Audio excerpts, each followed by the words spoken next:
Here's a fun topic for you today. Carving Air Crete.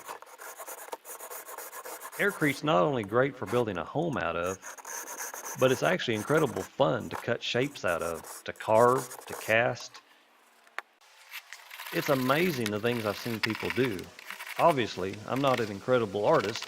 Actually, I'm not even an artist at all, but it's still fun. You can carve shapes, make a gnome for your lawn, make a gargoyle for the corner of your house. You could even put up a privacy wall between you and your neighbors and then score it and shape it to look like stone or brick or wood and then stain it to give it the authentic look.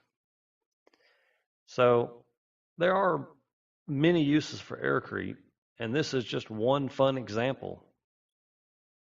You could even make pavers or patio stones.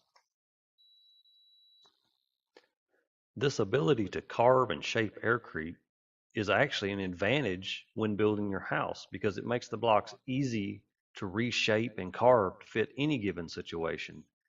With a simple handsaw, you could take off a corner, round an edge, add a texture, take an imperfect block and make it fit into place. So all this being said to say, AirCrete is a forgiving material that's a lot of fun to work with. It allows you to be more expressive than many standard building materials. You can express your personality in your construction. I wish I had more pictures to show you, but unfortunately I didn't take any.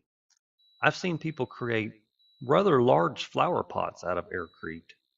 They look absolutely gorgeous. And so, if you think you would like to learn to work with AirCrete, come and take one of our workshops. Click the link below in our description to find out more. We're now offering an affordable Introduction to AirCrete course which teaches you everything you need to know to begin building with AirCrete. And you can get a free copy if you share the link with your friends and they sign up also.